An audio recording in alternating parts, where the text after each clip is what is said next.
So welcome, Bobbette. Thank you for joining the Winnipeg Boldness for our Boldness Talks series. We're really looking forward to chatting with you today. Good morning. Yeah, it's a great day for this, so I'm excited. Cool.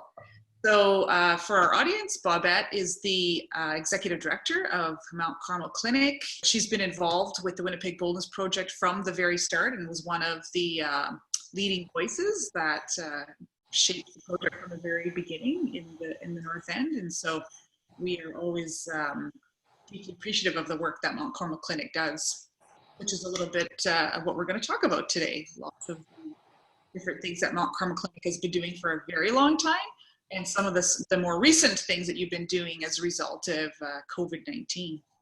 So maybe we'll sort of start there. You know, it's very interesting when we hear all these stories about, you know, all the creative responses that people have had to COVID-19. You know, in the business world, we hear about businesses retooling and having to change production lines and just be really creative in how they're being responsive to what's the needs that are emerging out of COVID. So Mount Carmel Clinic has had to be very creative in how it's responded to COVID-19. And so you were this thing called the testing site. I'm not sure if everybody knows what a testing site is, but maybe you could talk a little bit about that experience. Sure. So Mount Carmel Clinic has been a primary care site and a community organization for 94 years now in the community. But this whole concept of testing site was new to us. So through our primary care department, we became a site where people could come and get tested to determine whether they did or didn't have COVID-19. And some of the information that I know I have is that it took like a day and a half to get it up and running, which must have been very chaotic on your end, that it was 33 days in length, 7 days a week. And I think you might have just said this, but 850 people were tested.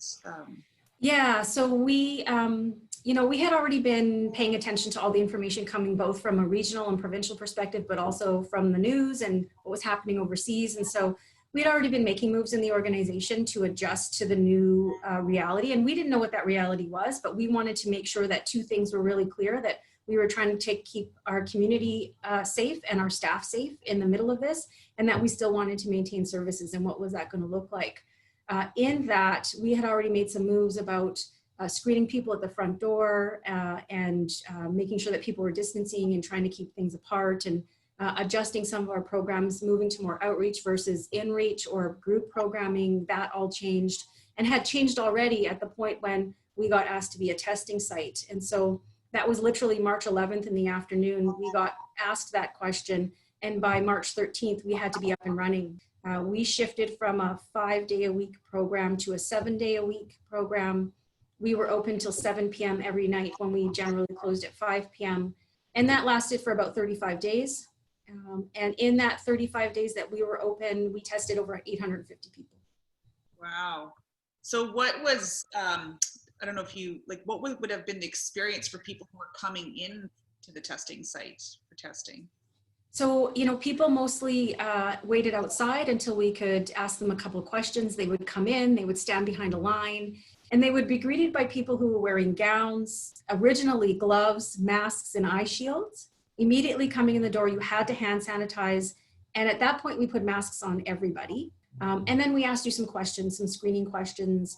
And depending on what you were here for, if you were here for testing site, you went into one waiting room. And if you're here for other services, you went in a different direction. And from there, you go into an exam room.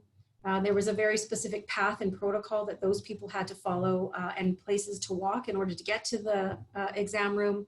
And then from there, a nurse or a provider would come in and ask you more questions, and you get the test. And the test is a long swab that goes up your nose to the back of your throat.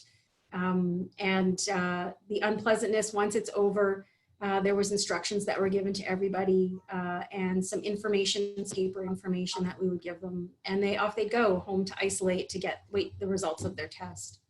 Wow, that's quite a detail. I don't know if I knew that that's exactly how the testing went. So how, because I know I've heard a lot about this as well, what was the impact on your staff to being a testing site? You know, the staff here, I have to say I have the most resilient, wonderful, compassionate, caring team. They rolled with this like it was just another day. and they mobilized. We called it kind of controlled chaos in that Thursday and Friday. But they stepped up to the plate and rolled right with it. Everything from being a testing site to being an essential services daycare to shifting to outreach and deliveries at home. There wasn't a place that we closed. We just adjusted and adapt. And so my entire team was, phenomenal through this entire place. There was lots of concern, lots of what's happening. I think on a worldwide basis, this was so new that we all kind of went, well, today we got this information and tomorrow we got this, and it changed yesterday's information, but the next day it might be something different. And so every day we had to adjust and move really quickly, but the team was so nimble and just rolled with it like it was just another day in the community. And I think for me, it was super evident that there was two things that this team wanted to make sure: that they were safe and that we were stepping up to serve the community in the best way possible. Well, I do know, and which is why I think Mount Carmel Clinic has been one of the big driving forces of boldness, and it is because of the way that you work with the community. And I'm going to talk a little bit about that, about our sort of best practices model, which again, you've been very much a part of forming. But before I go there, I just want to say, in response to the wonderful staff you have and how they stepped up like that, you did have a bit of a response from the broader community in terms of recognizing that essential service and recognizing how, as an organization and the people in your organization, how you guys just did it. We had so many people check in on us, thank us, ask us how we were doing, send us things. Like, the outpouring was phenomenal.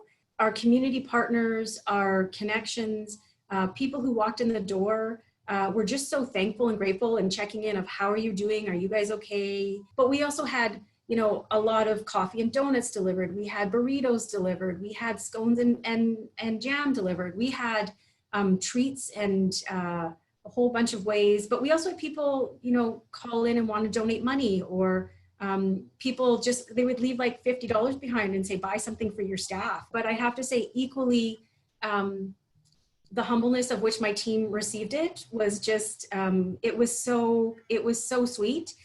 Every time something came in, or a thank you came in, or somebody was gracious and delivered something, they were so grateful and so humble and so appreciative. So just another way that they shone through all of this.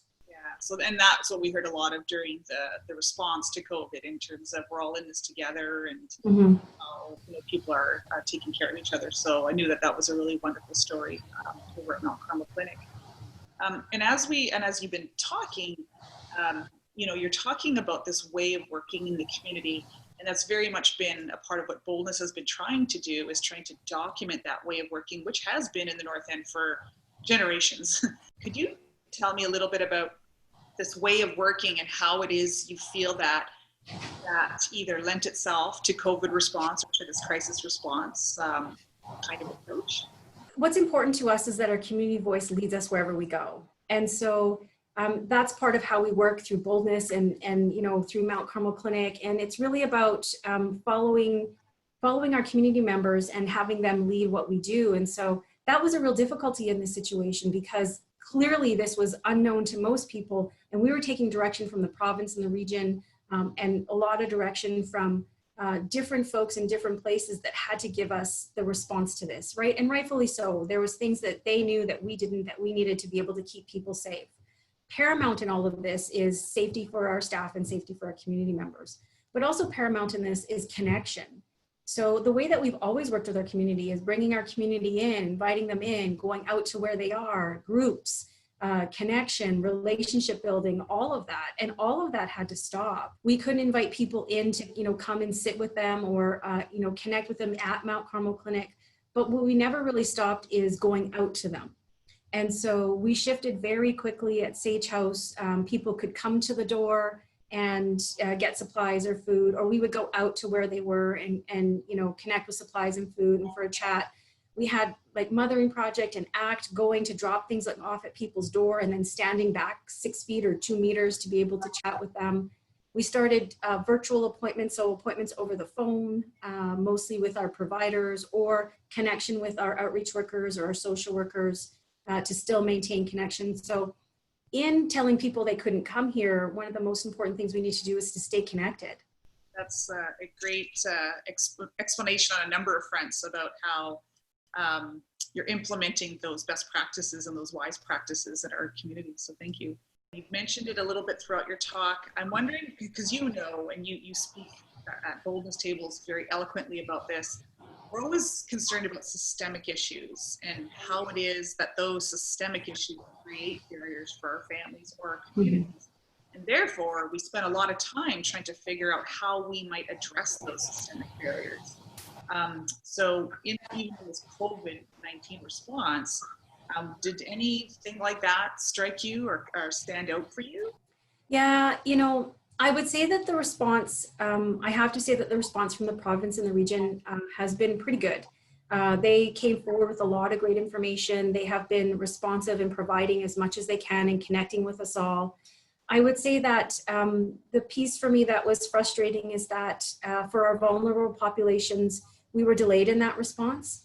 And so from a systemic place, we were open until April the 15th, but Thunderbird House didn't open towards the end of May. And so there was a place there that, you know, our communities in this pandemic, you know, we didn't really know how they were being affected or what was happening to them from a COVID-19 place. And it took some time there to get that going. So, you know, that was a bit of a struggle, but lots and lots of people were advocating for that and trying to move that forward. So for me, that was a place of care and concern and struggle. But we now have that low barrier testing site location and isolation units for our community members who need it, and particularly for our homeless populations. And so that's been a good response to what's been happening. I'd say there's a much bigger piece going on in the world right now too. And so what COVID for me has done is really shone a spotlight on what has happened in our populations. We serve a marginalized population here at Mount Carmel Clinic, and the real disparity has really shone through in this place. You know, we moved to a very virtual environment. We do all of our meetings on Zoom. We try to connect with our families over phone or Facebook or whatever.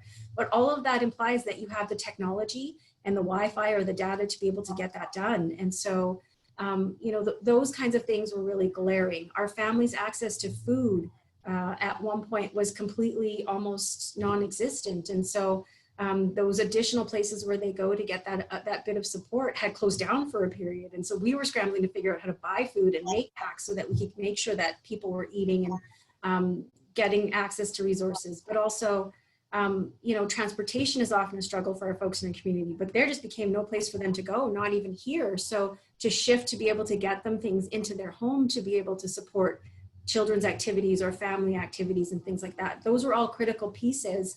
But I'd say that, you know, when the world shuts down, it shuts down for us as organizations, but people still live. They still need support and resources. As you were talking, it sort of took me to a place when you talked about there's things going on all around the world. The very significant movement of Black Lives Matter really spiked right in the middle of COVID. I mean, the Black Lives Matter movement has been around for some time. Yeah. But there were some, you know, some very awful incidences that happened that just sparked it again right in the middle of the pandemic. And so, you know, around the world, there was an outpouring of action. And right here in Winnipeg, we had a big outpouring of action. And so I know Mount Carmel Clinic was very outright on that and has been very clear in what your thoughts are and where you feel on that. So could you tell me a little bit about the whole Black Lives Matter movement and what that's meant for you and for Mount Carmel Clinic? Yeah, absolutely. So, you know, of course, in the middle of a pandemic, the world is on edge. And you're right, the Black Lives Matter movement has been around for some time now. But there was something different with the death of George Floyd, and then just the video that came with it, and then the blatant nature of leaning on his neck for almost 9 minutes, that has moved us in a way that we has held a consistency about the compassionate way that we need to be different in this world that has sustained itself in this round. The world feels different in a whole bunch of different ways, but the death of George Floyd and the way that it happened has allowed us to look at each other in a different way. And really, you know, the sad part about this is that Black, Indigenous, people of color, like, we've been going through this for a long time. Like, this isn't new. But the difference is, and I take this from someone else, I heard it on the news, is that now it's being videotaped and people are actually seeing it, you know, sometimes live and in person. The world is viewing it in a different way. But I think in this time, there's more people that are standing up and saying, no more, like this is enough. We can't continue being this way to each other. And I'm hopeful that resonance of that message is going to carry us, because generally what happens in this time, we all get excited, we get heightened. A week or two later, we've moved on, and that's not happening in this time. And I think that's, you know, as much as it's a horrible incident that precipitated us, that's what's going to create change, is the sustainability of many people, and particularly white people, standing up and saying, you can't treat people like this anymore. And so at Mount Carmel Clinic here, we serve a large population of Indigenous people, people of color, Black people. And so it's important for us to stand up and say, look, we're trying to work on ourselves as an organization. We're constantly trying to become a better ally, a better organization, looking at our policies and procedures to making sure that we're responding, looking at anti-colonial and anti-oppressive ways of working here in the organization.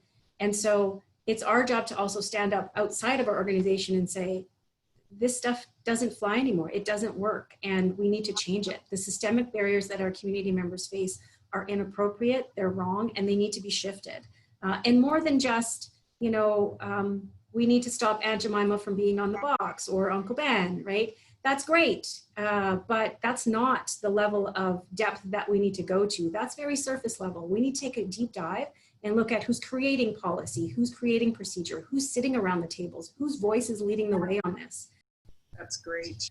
And I know, and again, as you were talking, it reminded me that, you know, within the North End, this way of working in the North End, and when we look at who is in the North End, there is a significant Indigenous population that lives, works, plays in the North End. And so one way of dealing with systemic racism, or to, you know, look at anti-racist policy, is to center Indigenous wisdom and to center Indigenous ways of knowing, being, doing, and feeling. And that is part of our theory of change model at Boldness. And again, we've been very much a part of driving that conversation as well. So how does that look for you at Mount Carmel Clinic? So, you know, that's a piece that we are continuously looking at, but we also are a 94-year-old organization, right? We work from a very Western model. We comply with our Western ways of being guided through our funders, through our collective agreements, through a whole bunch of different things that push us in one direction. But yet we also know that we have a voice that we need to listen to, and that's the people in our community who are telling us that sometimes they want something different. And so we are continuously trying to walk the path of figuring out who we are and how we need to serve in a better way. In more recent years, we have been able to bring on our Indigenous Advisory Council and our Newcomer Advisory Council, our Parent and our Women's Advisory Council. And so we also are trying to ensure that we have a regular tap in with our community members and our participants in all of our programs, because those are the folks that are coming in our door. Those are the people that we should be listening to. And so, you know, the best example I can give you is last year we sat down with our Indigenous Advisory Council and they said, you need to do land-based teachings. And we went, okay, how do we do that? And they said, figure it out. And we went, okay. So we needed to find money, which we didn't have. We needed to find a way that we didn't have. But at the end of the day, we were able to put a small summer program together that was our land-based teachings program, because our elders told us that's what we needed. And so this year they want us to expand it. It's COVID, we're trying. And that's not, their job isn't to tell us how, it's to tell us where we need to go. We have to figure out the how. And so we're looking at that right now. But it's up to us to continually look at our hiring practices, our services and our programs, and how are we delivering those services? What services do we have? It's extremely difficult to take a Western model and layer tradition on top of that, but it's not impossible. It's our responsibility. And so that's the place that we have to go continuously. That's amazing. And those are really great examples of how do you actually implement this stuff, right? And you know, and that work to me is very strength-based work, right? It's working from the assets and the strengths of, you know, Indigenous ways of knowing, being, doing, and feeling, and really centering Indigenous people in those responses. So now we find ourselves in these reopening phases. And so how has this reopening impacted you at Mount Carmel Clinic? So, I mean, we've moved to a slow opening based on direction from the province and the region. Our programs haven't shifted. So from like Sage House and ACT and Mothering Project, they're still distancing with people. They're still going out to see people, handing out food and supplies and things like that. But in the primary health department, we're slowly bringing more people back in. And so for things like dental, we can see a few more people. It was emergency only, now it's emergency and urgent. We can, we're trying to ensure that we're social distancing and bringing people and scheduling in such a way that, chiropractic is on this day and foot care is on another day, and more people are coming into primary care. So it's like a dance. It's really making sure that people can only come 15 minutes before their appointment. Our doors are not open for general use of computers and phone. We just don't have the space or the capacity to have all those folks in our building and keep everyone safe. So, it's been good because we can finally bring a little more people back in, but not great from the place of we're not back to who we are and how we serve. And so that's been a real struggle. I have to say my staff push me all the time and push us as a senior team to be able to serve more and better. And we're trying to make the right decisions based on keeping everyone safe. And so not the answers we want to be at, or the place we want to be at, but the place where we've landed to try to keep folks safe. So, but we're also pushing for things like more technology in our community, Wi-Fi for our community. We've applied for some funds to try to get actual technology in the hands of our community members. You can't expect people to go, to their virtual court appointment or to phone their children because they can't see them if they actually don't have a phone to use and everybody in the community is shut down. So we're trying to advocate for those things as well for our folks. Well, I've often think about what an elder had shared with me at one time when, in terms of going through lots of challenges. And the saying is that, your biggest challenge will always also be your biggest teacher. And I hold on to that through many things in my life. And so I'm wondering, Bobbette, if you have any final thoughts for us about, this big challenge that we're going through and that we're facing. Yeah, I feel like there's been a lot of lessons in this. Some things that have been really good lessons. There's been some silver linings in how we've adjusted and adapted services so quickly.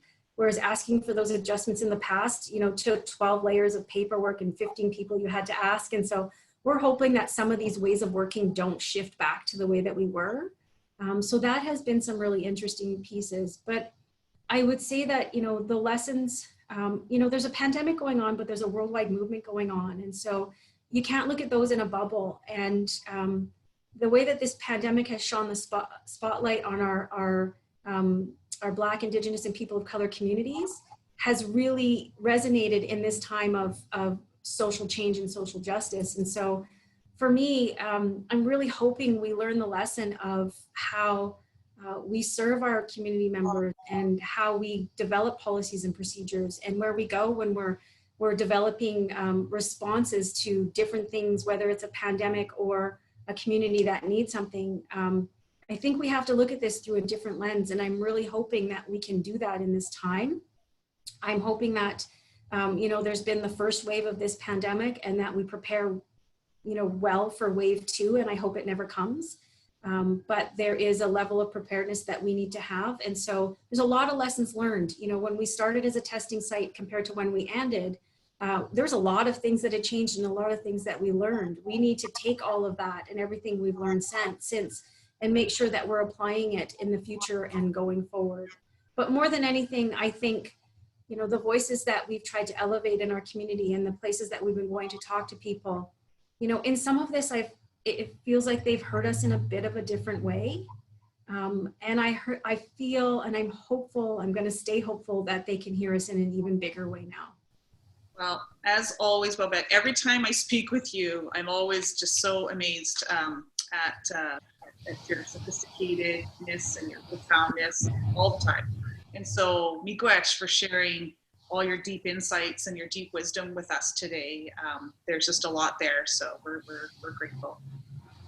Yeah, I really thank you for that, because if you could see better, I'm blushing. But I have to say it's connections with you folks. You guys were so gracious in checking in on us. Lots of our community partners were checking in. But I can only do what I do because I have a staff team that feeds me.